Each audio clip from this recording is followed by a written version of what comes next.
What's good, Eagles fans? This is your guy, Tone DeShields II from Chalk It Up Sports Philly, where no matter if we win or if we lose, we just got to turn it to the game. And I'm joined by my brother in arms, Philly Foothills, a.k.a. Philly Fuego from the Nest Out West. Make sure you guys like, comment, and subscribe to his YouTube channel as well. As a matter of fact, we are live. And I repeat, we are live on two separate channels. We are live on Chalk It Up Sports Philly, and we are live on the Nest Out West, featuring my guy, Philly Foothills. My guy, let him know how you feeling today.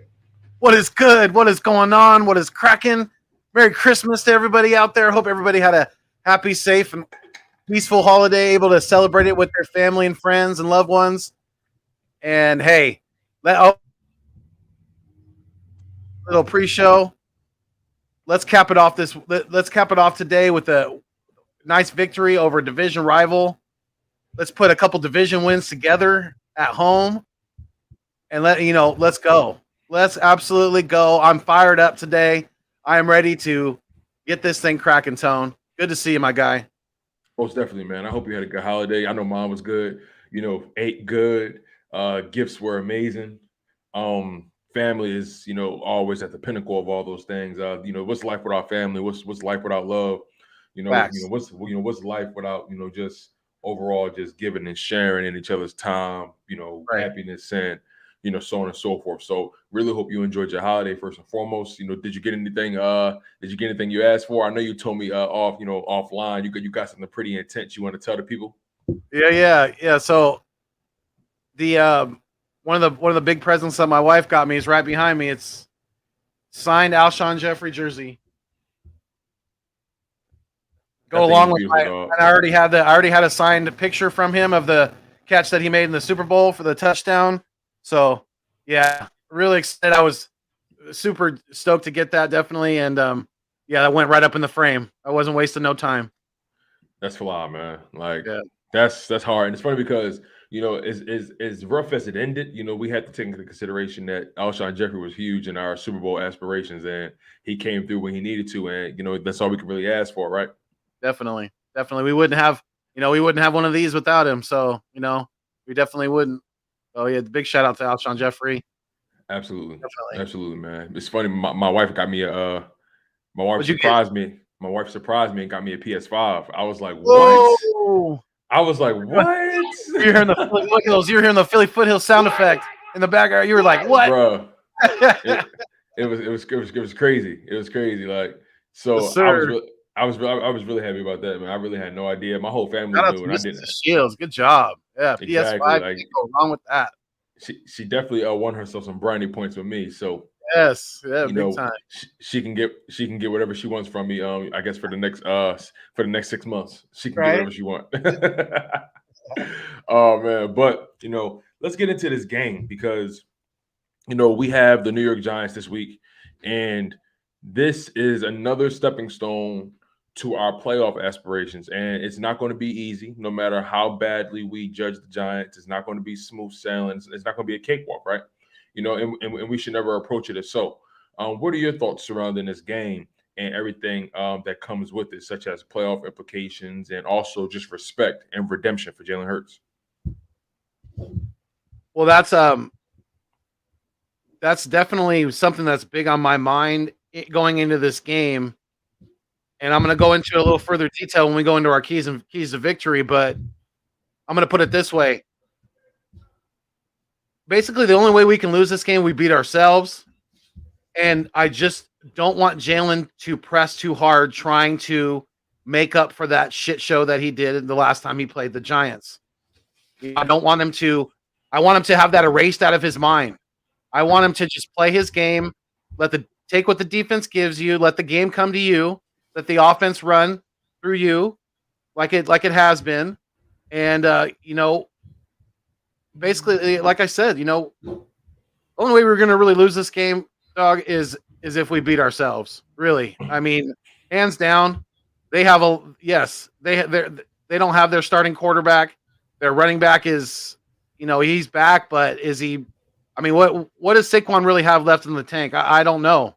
I really question that because he's had a lot of, he's been used quite a bit in college and now in the NFL. He's got a lot of wear and tear on those tires. So That's true. Like I said, if the defense comes to play today, and if Jonathan Gannon can kind of get his head out of his then I think we'll be fine today. I can see that. I would actually have to agree with you, man. We're going to obviously get into our keys to victory, but overall, this is such an important matchup because it has to be a redemption game for Jalen Hurts, but he can't necessarily approach it as if he has to prove something. Right.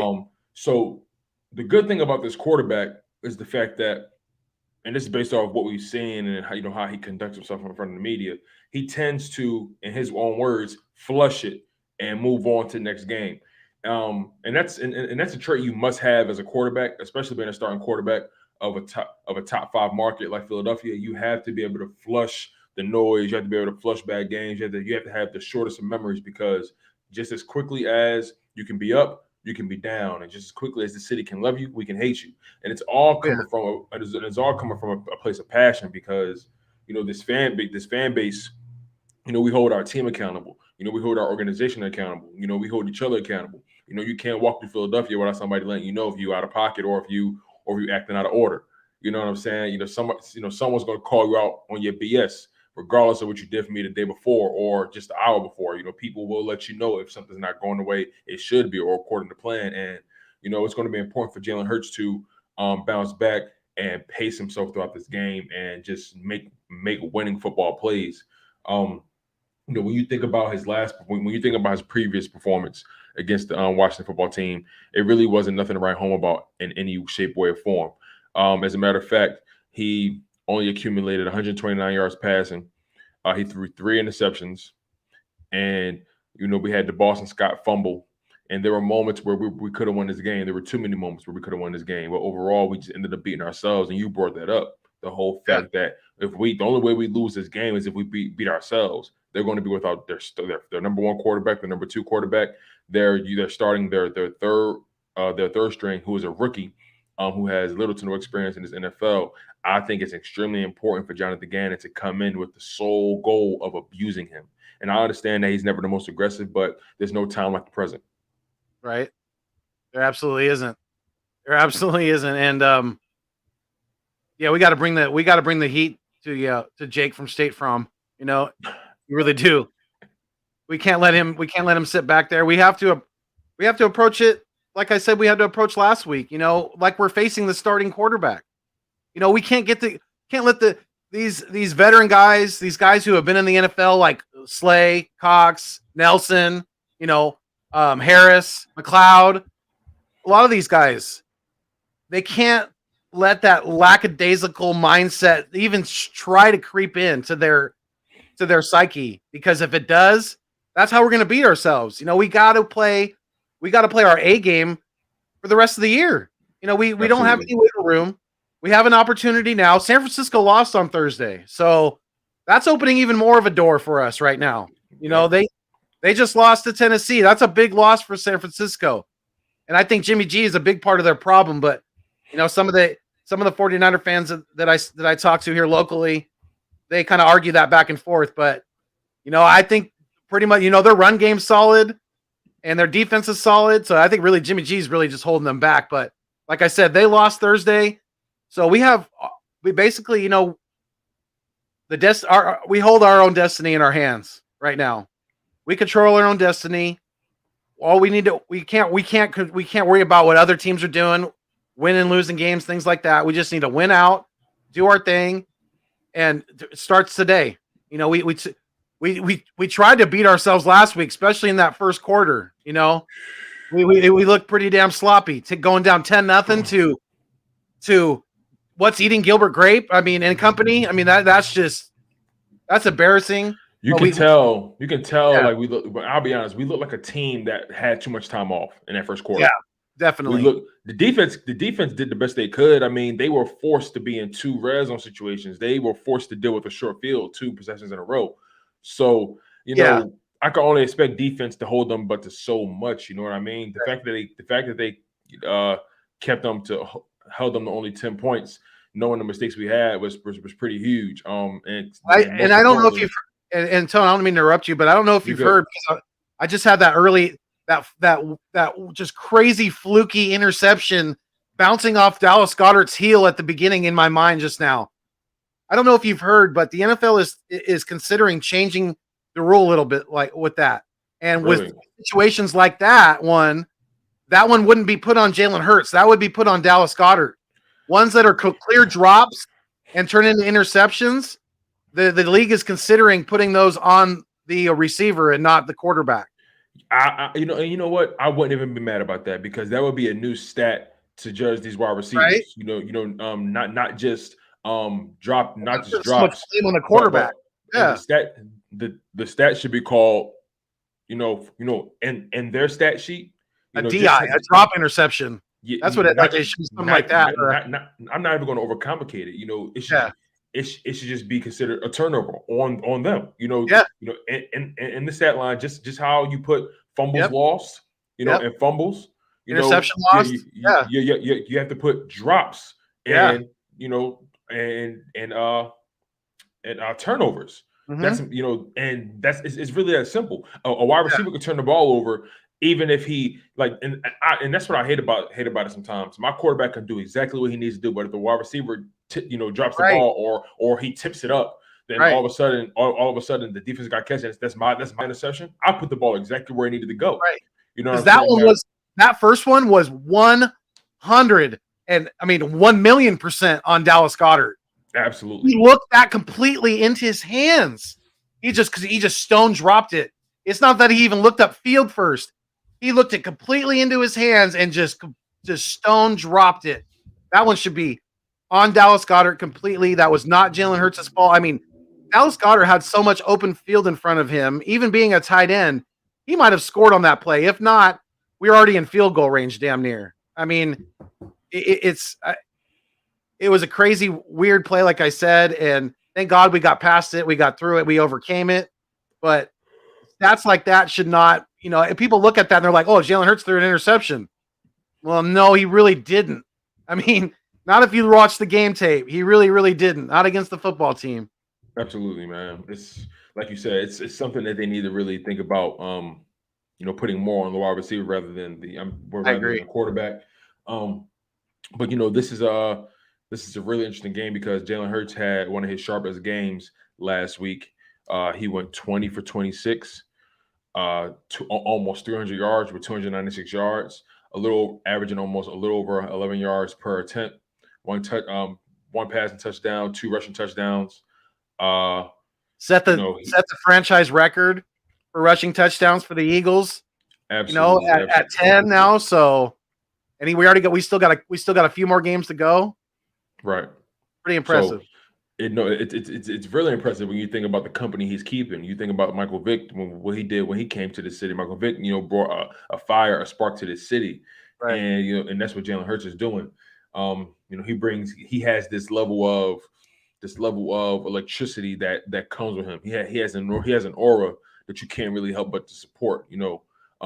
What have been your thoughts on Jalen Hurts, throughout the season? Because he has had up and down moments, but once the offense seemed to be catered more to his skill set, it seemed like he started playing better football. So overall, what are your thoughts on Jalen Hurts from beginning to end up until this point? I'm liking what I'm seeing, especially coming off of the the amount of rest that he had with his ankle, still being a little bit iffy. It seemed like his mobility was pretty damn good, and that last touchdown throw that he threw to Greg Ward Jr. Beautiful. Beautiful. I know that gave you goosebumps because there's not a whole lot. That's a Russell Wilson play. Maybe even a Deshaun Watson play, excuse me. And we're talking about going after a quarterback when we have someone that can make throws like that. There's not a whole lot of quarterbacks in the league that can make back shoulder throws on a rope. That was an absolute dime to Greg Ward Jr. If we start seeing more of that, throws like that on a consistent basis, I'm pretty certain we have our guy. I pretty much am, because like I said, there is not a whole lot of guys that can make throws like that on a consistent basis.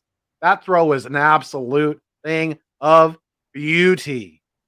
Yeah, the way it was everything surrounding that throw too. It was the situation, only being up 3 in the fourth quarter. This is your chance to put a nail in the coffin. Um, the Washington football team had just drove down the field, scored a touchdown on you, so you have to. This is on you to keep this game out of reach, right?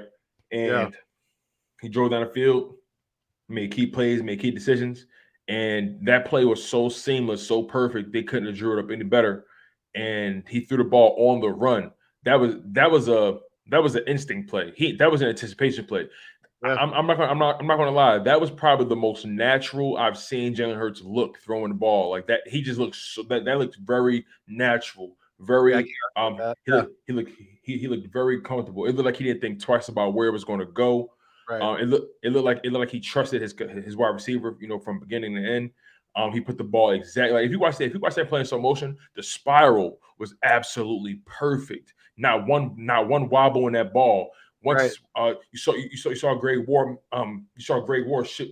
rotate his hips perfectly to lock that in, to lock that ball in. It was just an absolute perfect dime, and it couldn't have happened. It couldn't have happened any better, dog. Like that was really. In my opinion, I've been telling people I think that's Jalen Hurts' best throw of his career. You know, I I'm willing to die on that hill.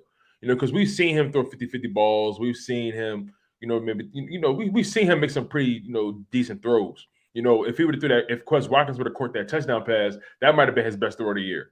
But like everything surrounding that throw, passing on the run, the back shoulder throw, it's just the details, the nuances of that play, just in my opinion, made it his best throw of his career. Yeah, and I know Greg Ward is kind of, he struggled a little bit this year, and I just love to see his fire and his that Philly Fuego come out in him, that on the sidelines after he catches that touchdown. Greg Ward he knows he's the veteran wide receiver in this group, so he wants to be more of a part of the offense, and he wants to contribute. So I love seeing that. That's just another weapon for Jalen Hurts to use, and I think they're building a good chemistry together. Absolutely, man. Absolutely. And if you It's funny, can Greg. pull up AK's comment, I like AK's comment here. He says, "Stick to the stick to the run, pass to keep them honest. Don't force anything, and the D needs to play aggressive and show dominance, and we should win easily." Absolutely, my guy. I can't argue with that at all. That's facts, and that's basically what we were saying too. We can only beat ourselves today. We really can. We can only beat ourselves today. For sure. And the word came out that head coach Nick Sirianni, cleared COVID protocol, so he's going to be on the sidelines today. Thank God. Not that I didn't have faith in our staff, but Right. I just feel more comfortable, having the brains behind the operation, on the side of the field. Nick Sirianni, he has a certain fire in his belly as well. The way he calls games, the way he approaches the game, the way he communicates with the officials and his players. There's a passion, there's an energy about Nick Sirianni that this team is beginning to gravitate towards, and I don't think that's something we should ignore. We're starting to see that. For example, you think about the situation where Jalen Hurts wasn't looking too good in that first quarter. He fumbled the ball. Nick Sirianni pulled him over, went right at him and said, "Yo, don't cost us this game." You know what I'm saying? You're bearing careless with the football. Get it together. And Jalen Hurts, he didn't necessarily look at him, but you knew Jalen Hurts heard him, and the rest of that team heard it. And I think it's important for this team to understand that everyone's going to be held accountable, but most importantly, this is a family, and family, holds each other down in our lowest moments. Family, checks us and lets us know where we're acting out of character and when we need to tighten up. So it's important for us to really recognize that this team is starting to buy into not only what Nick Sirianni is selling, but also his culture, who he is as a person, as a man, as a leader of men. And that's an underrated trait, a trait that doesn't get talked about enough when you're talking about quarterbacks and head coaches and your roster. You need to be a leader of men. You're dealing with grown men with families, with children that make millions of dollars, that make more than you. And they need to believe in what you're telling them. They need to believe in what you're selling. And those big guys, those guys in the trenches, those guys, they can smell bullshit a mile away. And Nick Sirianni, there was a point in the time where, at the beginning of the season, we were beginning to question the direction of this organization. Right. Not just us, but the players. It was starting to show in press conferences. But Yeah. Nick Sirianni flipped the switch, a switch that got flipped that in a way that I've never seen before. I've never seen a team make such a complete 180 on and in such a dramatic fashion, as quickly and as the way they did it. Not only did they change the play calling, they changed their complete philosophy, and that's not easy to do mid-season. No, it's not at all. And I kind of think that in the back of his mind, Nick Sirianni wanted to be run first from the get go. I think it had a lot to do with the front office, with Howie Roseman, with Jeffrey Lurie, kind of butting in where they shouldn't be, and telling him, we want to see Jalen Hurts pass the ball. So, that's basically them being dictators at that point. And I think Sirianni's I don't think he's stupid at all. I think he's a pretty smart guy. He has coaching in his family, things like that. So he's not new to the game at all. He was a former player. And I just really think that he knew what this team's strength was all along. It was just a matter of showing the organization that he's going to be like, hey, at a certain point, earlier on in the season, Sirianni was like, listen, do you guys want to win, or do you just want to have us throw the ball, 85% of the time? Because if you want to see us throw the ball 85% of the time, we ain't going to win. We'll be lucky to win as many games as we did last year. So, Absolutely. I think he definitely put his foot down to some degree. Obviously he has limited power being the head coach in the totality of things, because you got the owner, you got the GM. It's kind of there's a ladder to the whole thing, but I'm sure a lot of people heard Jalen Hurts say that, in the press conference after, because he was called on it, about what you just mentioned about Sirianni getting in his face after that fumble in the first quarter. And Jalen Hurts basically said, you know what? I respond well to that. I'm not like I'm and that shows maturity beyond his years. He referred to himself as the coach's kid. He's telling Sirianni, I want to be coached a little harder. You could put your foot up my butt a little bit if if I need it. Definitely. He's not going to turn into a prima donna. It's like some of these young kids who are not really mature enough to step into the league and to really take on that kind of a role. But Jalen Hurts is showing that, he's been coached hard since high school. So, he's used to it. And I think their bond, their relationship, their friendship, their coaching relationship, it's all growing. It's all progressing in a very positive direction. So that's only a good thing for us going forward. I mean, Sirianni's, if he wins today, he's doubled the win total from last year. So I don't see him going anywhere. And if Hurts keeps playing the way he's playing, we'll be idiots to go after a quarterback, whether it's in free agency or if it's early on in the draft. We would be idiots, because Jalen Hurts is showing that he deserves at least another year. Yeah, my thing is, he uses that as fuel. Like you said, some people when all eyes are on them and the pressure gets at its highest, or things aren't going their way, they begin to crumble. Some people convert that into food, into fuel, and they're able to thrive off of it, and it takes them to another level in their game. Who's to say that, and again, this goes back to remaining coachable. It's so important to remain coachable in this thing, because there's some guys who believe their shit don't stink. You know what I'm saying? It's guys that come into the league thinking that, oh, I've been doing this all my life. I'm good. I got my technique. I got my way I approach the game. But you should always remain teachable, always remain coachable. That's one thing my father always taught me. Shout out to him. He's in the live stream right now, Antonio DeShields Sr.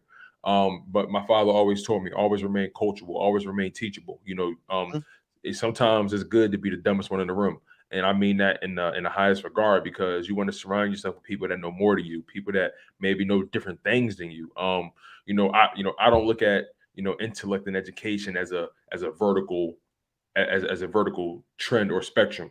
Education and knowledge and intellect is on a horizontal spectrum. We all have our things, our nuances that we're keyed in on. Now it's important for you to have people in your circle, in your team, that can balance that off, and that know your ins and outs, and know what makes you tick, and so on and so forth. And you're beginning to see that marriage between Jalen Hurts and Nick Sirianni growing.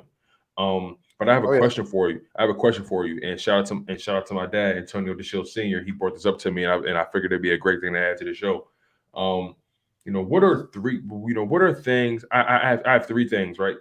And these three things are the fact that we were going to tank Jalen Hurts and Nick Sirianni. What out of those three things, what do you think was the one thing that we were wrong about? What are three things that we were wrong about entering the season as it presently stands? Some people thought we were going to tank the season. Some people thought Jalen Hurts was going to completely be incompetent. Some people thought Nick Sirianni was going to be a one and done. He clearly isn't at this point. So, what are some things that you believe that we were wrong about throughout the season? And the people can lock in on this question as well. If you guys are in the live stream, make sure you smash that like button. We're live on both channels. We're live on the Nest Out West, and we're also live on Chalk It Up Sports Philly. So make sure you guys smash that like button. But what are some things that you guys believe that we were wrong about at the beginning of the season, as it presently stands right now?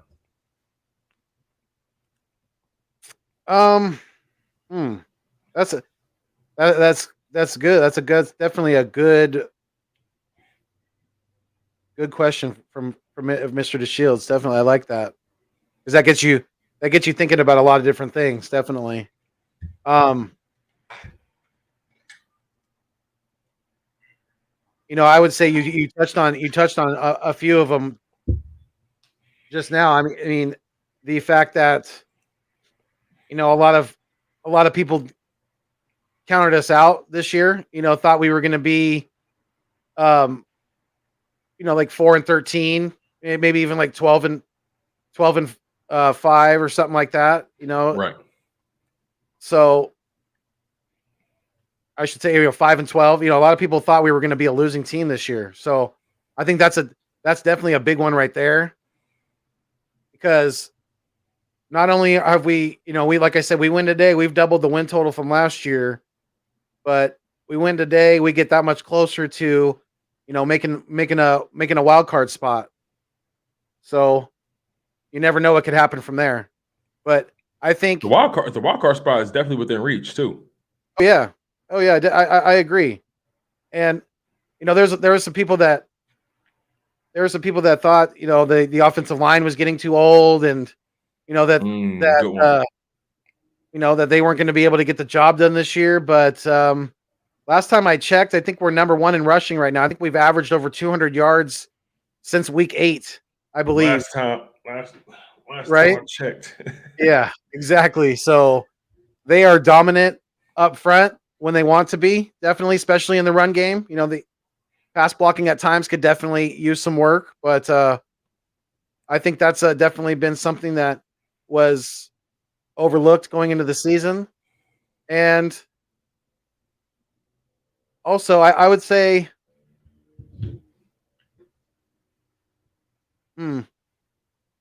maybe Hargrave too. I mean, he's kind of fallen off since getting double teamed a lot more, since having that great start.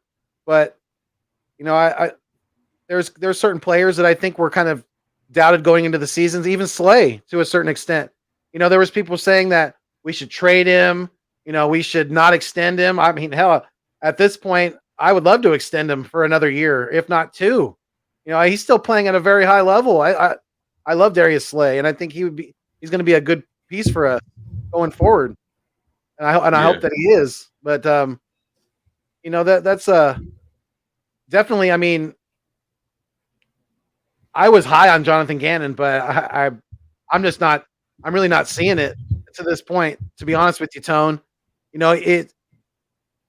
I'm starting to really even question if he's if he was even an upgrade from Jim Schwartz at defensive coordinator. I don't know if I don't even think, I don't really know if he was. And that, as frustrated as we were with Jim Schwartz, that's saying something right there. You might be right. And it's funny because I was really high on Jonathan Gannon once we brought him in. For some Right. reason, I was I was high on him. too. And I think it was because I was buying what he was selling us at that Right. moment. I like this energy. I like the fact that he was a musclehead. He was a pretty stocky guy. So he just struck me as somebody that had like a lot of juice. You know what I'm saying? He just struck me as a guy that was really really not just mentally keyed into the game, but emotionally, physically keyed into the game. He struck me as that defensive coordinator that works out with his guys. Like so, there was something about him that gravitated me towards him. Right. As far as Nick Sirianni goes, um I was sort of 50-50 on Nick Sirianni, not because of the press conferences or not because of the fact that, people were, joshing on him and making him out to be some sort of clown or whatever it may be. But I just wanted to give a guy a chance. And I just felt like, I personally felt like we needed a bit of a pivot from what we did last year. And I just didn't think we were going to really make. I didn't think we were going to really change too much unless we made some significant changes within the organization. Whatever those significant changes could have or should have been, that we can always debate that. But overall, I definitely felt like something needed to change, and it just happened to be we had a new head coach and pretty much an entire new staff. So I was really high on Gannon. I was 50-50 on Sirianni because I was just his football. I still feel like he was relatively unproven. Um, but he came from a good tree, the Frank Reich tree, which is a part of the Doug Peterson tree. So we didn't really make too much of a drastic change. I think we just had a change of um, approaches to the game. Nick Sirianni is younger, so he's going to be a little bit more aggressive. He's going to want to do a little bit more things creatively. When you're older, you have some things that you want to, stick to. You're setting your ways. As far as Jalen Hurts goes, I had high expectations for him coming in. I understood that we needed to let him grow, but I had high expectations for him. I feel like he has. I don't want to say he's. I still don't think he's met my expectations, but I feel like he's doing exactly what he can, with all things considered. But he personally hasn't met my expectations. I expected him to be a little bit of a better passer coming into the season. Um, and just and just lastly, as it pertains to our record, I expected us to be 10-7, and it looks like that's actually within reach. So far, so good. Right.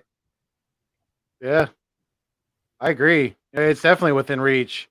We went out, we're 10-7. So yeah, that was a good call, good prediction, and I think is it above average chance for it to come to fruition. Absolutely. Keon Jordan posed an interesting question. He said, "What position do you think we could upgrade from?" I'll let you take that first. Hmm. Well, definitely, I think defensive end.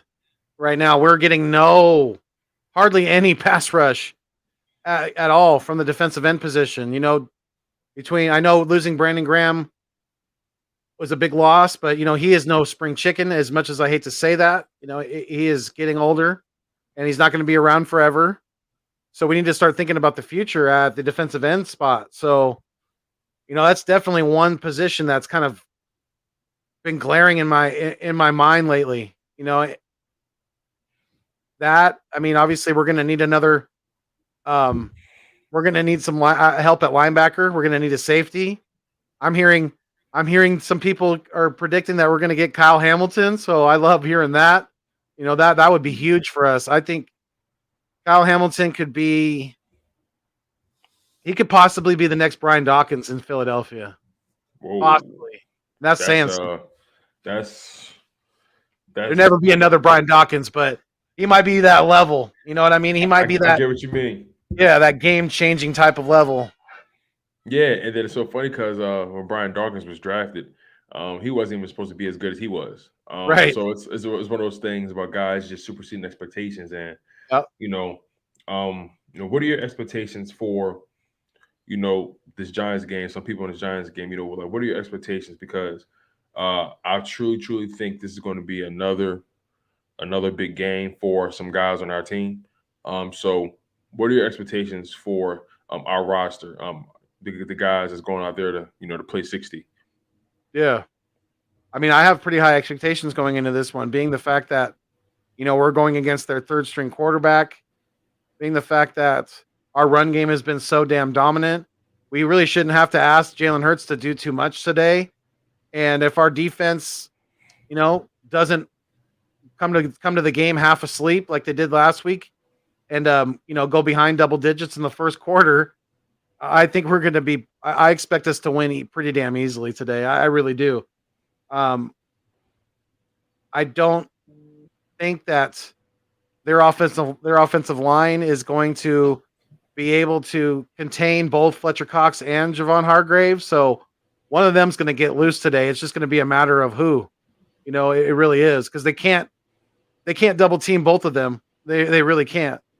So they're just going to have to pick their poison. And the way what I saw from Cox last week, he's still got a lot of drive. A lot of people are saying that he's given up on this team. He wants out of Philadelphia, that he's got one foot out the door.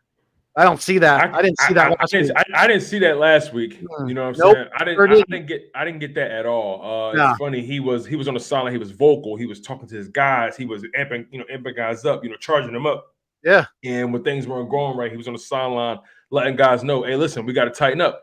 You know what I'm saying? And letting Gannon know too. He was letting Gannon know after that first quarter. Fletcher Cox was not happy, and he got in Gannon's ear, and I think Gannon responded well from that. Or at least the defense did. So, that was a good thing. Seeing that emotion, seeing that, just that, that kid. He still has that care. He still has that concern for the not only for himself but for the brethren around him, for this football team, for the green that we bleed as a Philadelphia Eagle. It's good to see that he still has that, and I never questioned it because. Yeah, I mean, there's times where I did definitely question his contributions, his effort at times, definitely, but I never thought that he gave up on this team ever. Yeah, absolutely. I'm in agreement on that. I just feel like it's going to be interesting to see what they do with him in the offseason, mainly because his contract is pretty heavy. Right. So it's definitely going to be interesting to see. He may restructure. He's been one to restructure before, so he may consider restructuring it to stay. It's possible. Yeah, we'll definitely see. But let's talk about some of these skill position guys. Let's talk about the running backs and wide receivers and tight ends. Dallas Goedert, he's starting to come alive. And I have a bold prediction for him. You know what I'm saying? That's Gotti. Exactly. I like that. Gotti. Yep. I like that. And Devontae Smith, he's making timely catches, and some people are, kind of jumping out the window saying, hey man, Devontae Smith, he needs way more targets, and it's can he be the guy, and so on and so forth. And my response to that is, look, Dallas Goedert is the money man right now with the most experience. You got to lean into that, and Dallas Goedert can present or create rather the most mismatches on that offense. So you have to take advantage of that. And then Devontae Smith, right? I think Devontae Smith's targets should come second to Dallas Goedert's right now. So what are your thoughts on? What are your thoughts on ball distribution and Dallas Goedert, his effect on the game, Devontae Smith's effect on the game?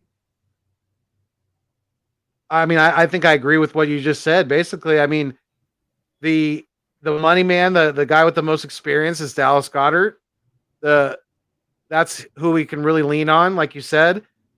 Devontae Smith looks like a great, second option right now, which is not a knock on him at all. I mean, if anyone didn't miss that catch that he made I think it was in the first half. I believe it was in the first quarter. It was in the first half, definitely last week against the football team. Jalen Hurts scrambles out to his right, gets flushed out of the pocket, scrambles out to his right, hits Devontae Smith coming back towards him, and he puts it in a spot where only Devontae Smith can catch it. And Devontae Smith, at first the referee, because the referee was only watching Devontae Smith's hands. He's making sure that he secured the catch. He wasn't watching his feet. He calls it incomplete, but Devontae Smith made an absolute number one receiver type of catch, dragging his feet. I mean, that was a thing of beauty. So if anyone questions Devontae Smith's ability, that should be thrown out the window. I loved what I saw last week. Plain and simple, spread the ball around. You become less predictable that way. You build chemistry with other people. You give yourself more options because defenses are only going to get better down the, if we get into the playoffs, we're obviously going to face, decent or above average defenses. So the more options, the more weapons you have, the better you're going to be. And I love what I saw because I love what I saw from Minshew. He was spreading the ball around. I thought more than Jalen Hurts had at times. But Jalen did that against the football team. So I want to continue to see that more. Yes. Dallas Goedert should be pretty much the number one option.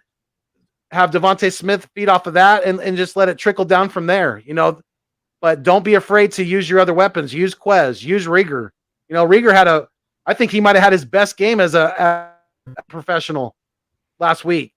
He played pretty damn solidly last week. I'll definitely call that his cleanest game. Yeah.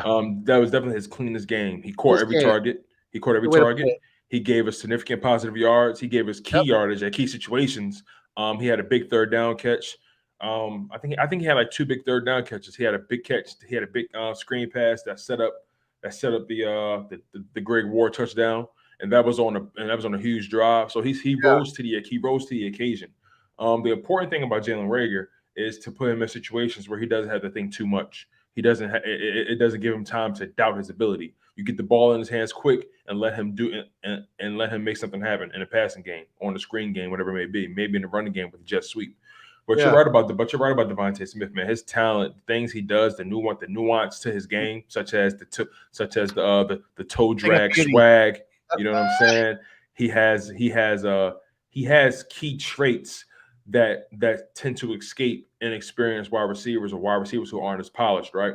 His ability to maintain concentration on not only catching the ball, but making sure he keeps his toes in while also taking the hit. That's not easy to do. And I was watching his mic'd up on the Eagles YouTube channel. And once he caught that ball, he went back to the huddle and he actually crossed paths with the corner that was guarding him at that time. And the dude straight up asked him, he said, yo, did you catch it? Smitty was like, hell yeah, I caught it. You know what I'm saying? So, seeing him in those mic'd up moments, in those mic'd up situations, talking on the field and talking on the sideline, and you're starting to see more of his personality come, bleed through. And that man is confident in his ability. He really doesn't care who's guarding him. Right. He's completely confident. He has love for his teammates. He wants his teammates to win. Like there was a play where Devontae and G Ward were lined up stacked on the right side of the field, and Smitty straight up told him, "Hey G Ward, go get you a catch. Hey G Ward, go get you a catch." He kept telling them that all game. And that's when, and on that same play, G Ward caught that screen pass, and then that's when G Ward had trucked the defender and ran up the sideline for a little bit and got the first down. And then later on that game, he caught that back shoulder throw. So Devontae Smith, he's instilling a fire, not only in himself, but he's instilling a fire in his teammates, man. And I'm telling you, I really believe his presence is bleeding over. Like, I'll be honest, I would love to see Greg Ward get more reps because Greg Ward, he's not the most athletic, not the most dynamic, but Greg Ward, he knows how to get open for some odd reason. He just understands leverage. He understands positioning, and he understands what a quarterback wants because he's a former quarterback. So, and Greg Ward's tough. Do you see that catch that he made earlier in the game last week on the sideline? And instead of running out of bounds like a lot of wide receivers would, he put his shoulder down and got 10 more yards. That's what, exactly. That's the type of play we need. We need that toughness. That he embodies the city of Philadelphia right there with that type of play. Running through people as opposed to running around them. That's how you play football. Because most teams, let's be honest, most of these defensive players, especially when you're a skill position guy, they're not expecting you to want to go body to body with them.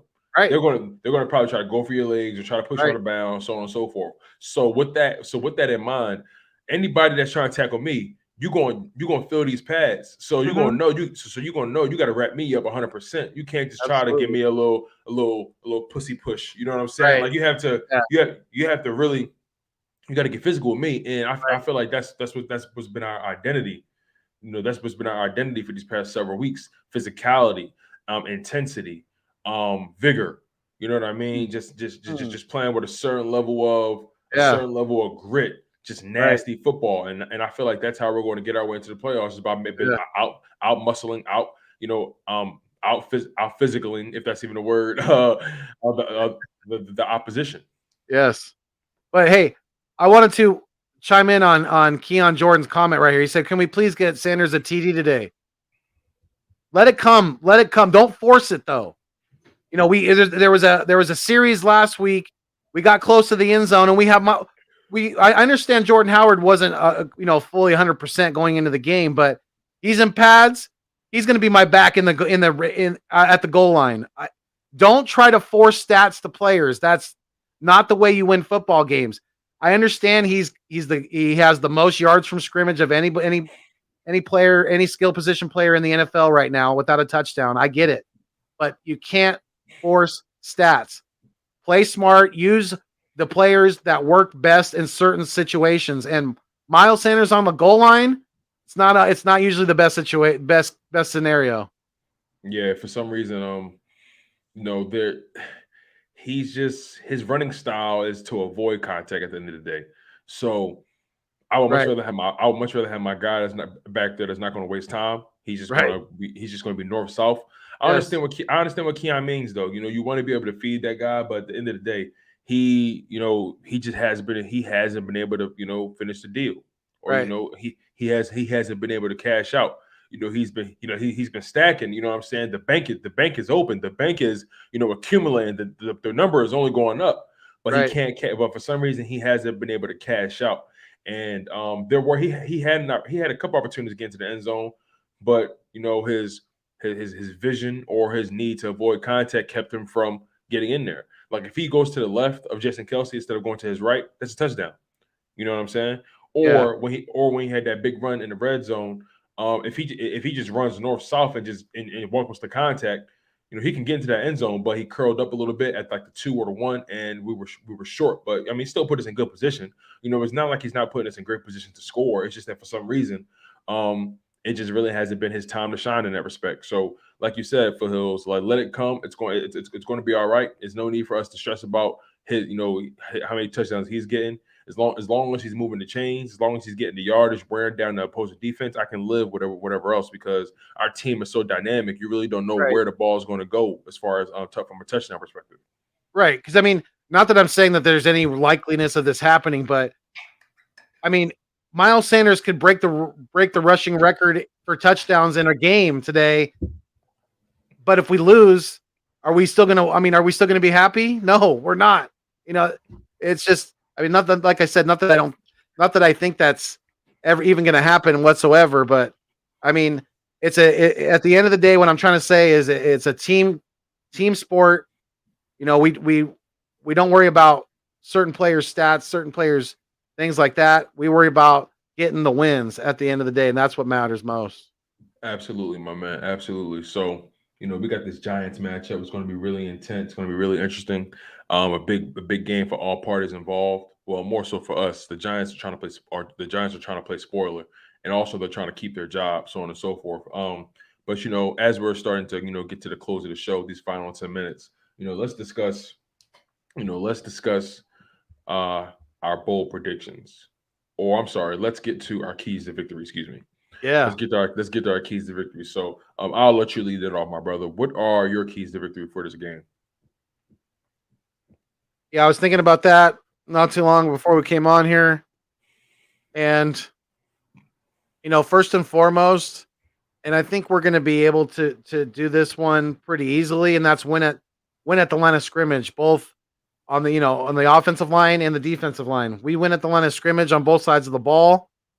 I think we're going to be good, because it usually, when you build confidence from the offensive line, the defensive line, it seems to trickle down to the offense. It's a funny way that it happens that way, but it definitely seems to trickle down to the offense. So my first key to victory is winning at the line of scrimmage on both sides of the ball. Definitely, I think Dickerson's back, so I want to see that running game going early and often. Establish a couple of good long drives. Take a good amount of get a good lead in time of possession, and just build on it from there. So that winning that at the line of scrimmage, both sides of the ball. That's my first key to victory. My second key to victory is going to be winning the turnover battle because, like we said earlier, the only way we're going to lose today is if we beat ourselves. There is no way in hell the New York Football Giants should beat us today. We are relatively healthy going down the stretch, and knock on wood that we stay that way because, obviously football is a violent, dangerous sport and guys get hurt all the time. But we win the turnover battle today. That's my second key to victory. There's no way, if we win the turnover battle, there's no way we lose this game. My third key to victory, and this is something that I've been really stewing on all week, and that is our boy, our quarterback, number one, Jalen Hurts. Don't press too much today, my dude. Don't have that last Giants game out of your head. Have it far gone. Don't let the guys talking shit to you get in your head, talking about that last game. Don't let them bring any memories back up or anything like that. Don't press too hard. Don't try to have a huge game to make up for that bad game that you had against them last time. Right. Let the offense come to you. Take what the defense gives you. Well said. And go from there. Those are my keys. I agree with you 150% on those keys. My keys to victory, my first one is disrupt the rookie quarterback. We have to make it a point. Jonathan Gannon has to make it a point to get that rookie quarterback off his spots. When you're young in the NFL and you're trying to establish yourself, especially at the quarterback position, you have certain tendencies. What I mean by that is you like to get to your spots when throwing the rock. You like to get to where you're the most comfortable to run to deliver that ball. And it's all about footing, ball placement, footwork. It's all those details matter. When you're less experienced, you have to make sure you have to have a cleaner pocket. You can't deal with so much duress. So I think it's going to be important for Jonathan Gannon to disrupt this rookie quarterback and make his life a living hell, make him regret being drafted to the Giants. We need to be physical in the trenches. We need to dictate pace. We need to be the ones dictating how things are being played and not reacting to everything. So it's going to be really important for us to be disruptive in the trenches, to force that young man, Jake from State Farm, off of his keys, off of his spots. Make him have to make make him have to choose his second, third, or fourth read if he's good enough to even digest that level of information. But get him off his first read. That's the bottom line. Get him off his spots, get him off his first read, disrupt the rookie quarterback. My second key to victory is I'm going to say it every single week. We have to be physical in the run game. We have to pound the rock. You know what I'm saying? Like our sweet spot when it comes to running that rock is between like 38 to 44 rushing attempts. Like that's our sweet spot. We ran about 41 times last week. I think we ran that ball like 50 times against the Saints, like nearly 40 times, over 40 times against the Broncos. Like that's we're a running team. We're a very physical team. So the longer we sustain drives, the more players we're going to get. And that will allow us to dictate time of possession, like you mentioned. So we got to be physical in the game, and we got to pound our rock, and we got to let them know that you're going to be picking up your teeth at the end of this game, straight like that. And my third and final key to victory is patience. This is not a game you have to force. This is not a game you have to go out and prove people wrong again. This is not one of those games where you have to, lay it all out on the line. This is a playoff game. This is a pseudo playoff game for us. Every game from this point forward is a playoff game. But we have to remain poised, remain patient, and not allow the opponent, the opposition, like you mentioned, to get in our heads. Jalen Hurts, he strikes me as the type of quarterback that's pretty mentally sound. He tends to operate independently from his performances. He doesn't tend to allow certain games to trickle down into others. So, so I really believe Jalen Hurts will be fine. Like you said, he has to just allow the game to come to him. Allow this defense to show you and give you what they're going to give you. Don't be afraid to take the check down. Don't be afraid to take the easy throw in the flat. You know what I'm saying? Don't be afraid to take the easy curl route. You know, don't be afraid to throw it to your running back in the backfield, or check out of a pass and Right. and hand it to your running back. You know what I'm saying? There's Or no if worst case scenario, don't be afraid to tuck that rock in, secure it, and take the sack, or throw the ball, put it in the third row. You know, put it in the stands. Don't be afraid to do that because he's made smart plays like that before, so we know he's capable of doing it. It's just a matter of putting it together on a consistent basis, and I think he's got another great opportunity today to right the ship, so to speak, in another big divisional game. It'll be his second division win, if I'm not mistaken. Last week was his first, so he's getting these monkeys off his back one by one. He got his first division win. Hopefully today he gets the New York Giants monkey off his back, and then hopefully in a couple weeks he gets the football. He gets the cowgirls, the cow turds monkey off his back as well. Absolutely right. And he's going to get that done through patience. Yes. Just let the game come to you. 100%. Let your skill position guys work for you. You know what I'm saying? Don't force it. Don't force it. And be decisive. He really should have had an interception last week with that one that he threw into double coverage. Dallas Goedert. Yes, that was a poor decision, but Dallas Goedert made a hell of a catch. So he really took an interception away from that defensive back because Dallas Goedert just showed that he was stronger, he was bigger on that play, and he wasn't going to let him take the football away from his offense.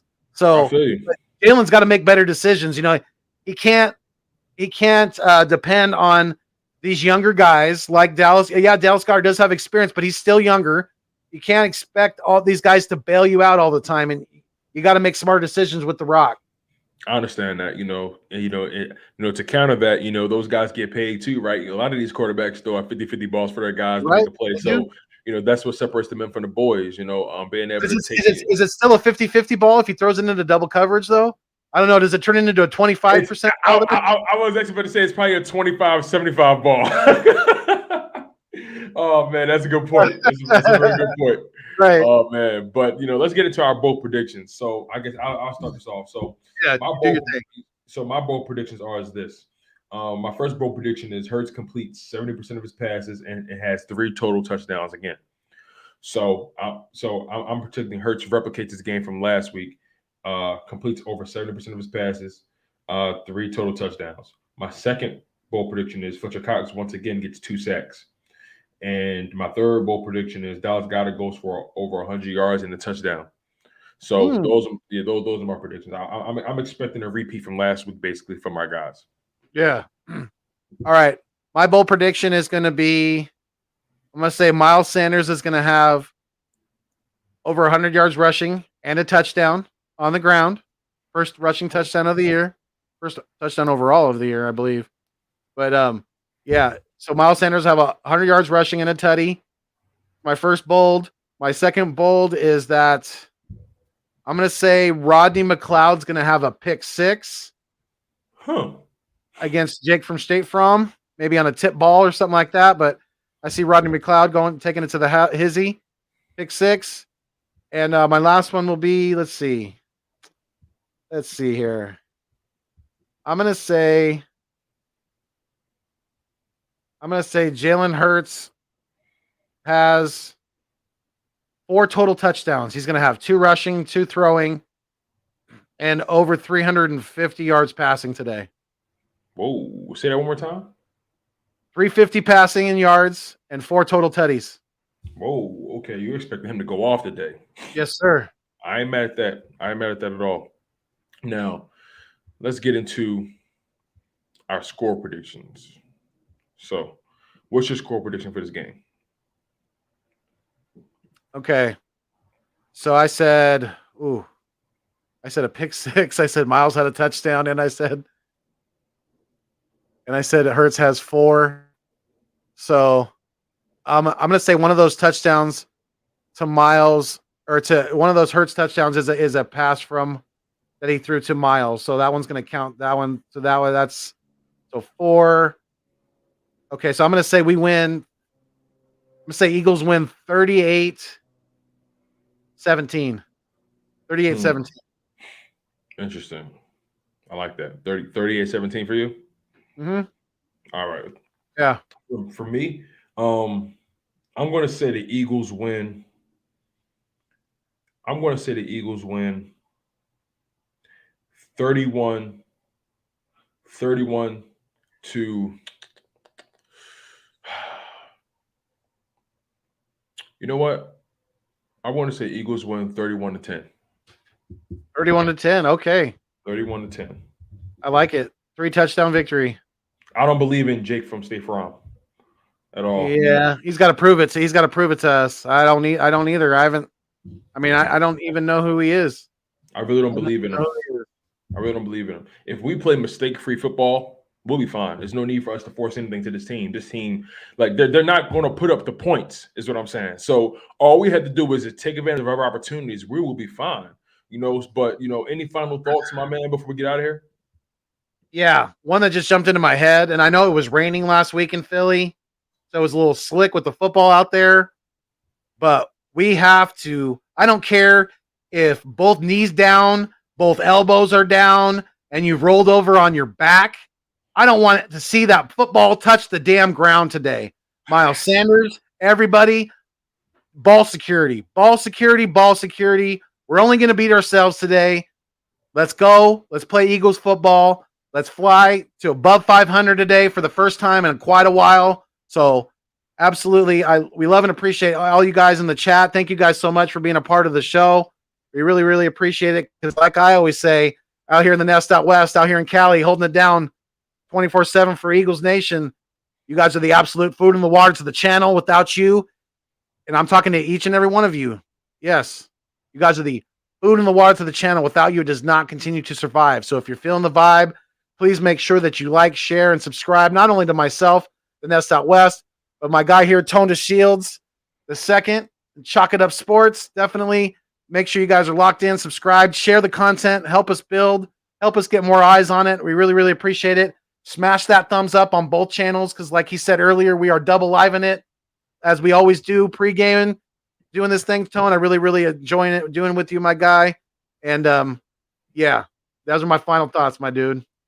For sure, man. I listen. I appreciate the love, man, as always. And you're right. The people are the engine, behind this thing. And without them, the content will have no life. We'll pretty much be talking to ourselves, right? So, super grateful to the people for always sticking by us. The loyal subscribers who are always in it for the entire live stream, and even those who come and stop in because you guys have a lot of options. And at the end of the day, Oh, yeah. I can't knock someone who's just taking advantage of their options, right? So Right. I just hope that me and my guy Philly Foothills from the Nest Out West podcast, I just hope that we are one of your many options, and hopefully you guys find a home here. Continue to like, comment, and subscribe for more content. Like he said, this is going to be a really big game. I still think this is a test for us because we need to make sure that we're still showing up against teams that we're supposed to beat. Right. Ball security, ball security, ball security, and ball security, man. Win the turnover battle, be physical, punch these guys in the mouth, make them pick up their teeth on the way out. And at the end of the day, punch your ticket into the big dance. And that's all I can really say, man. And I'll leave it at that. Make sure you guys like, comment, and subscribe to not only Chalk It Up Sports Philly featuring myself, but also the Nest Out West with my man Philly Foothills, aka Philly Fuego. Where he always keep it fuego. Really appreciate you guys. And then pretty much that's it, man. We're going to get out of here. We're going to enjoy this game. We're going to enjoy the rest of our holiday weekend. I hope you guys had an amazing Christmas. New Year's Eve is around the corner, aka my birthday. So I appreciate the love, any love that I may get. But other than that, we're out of here. I am your humble host, Tone DeShields II from Chalk It Up Sports Philly, where no matter if we win or if we lose, we just got to charge it to the game. One love, stay humble, stay healthy, and most importantly, stay hungry. And fly Eagles fly. And we out of here. Fuego.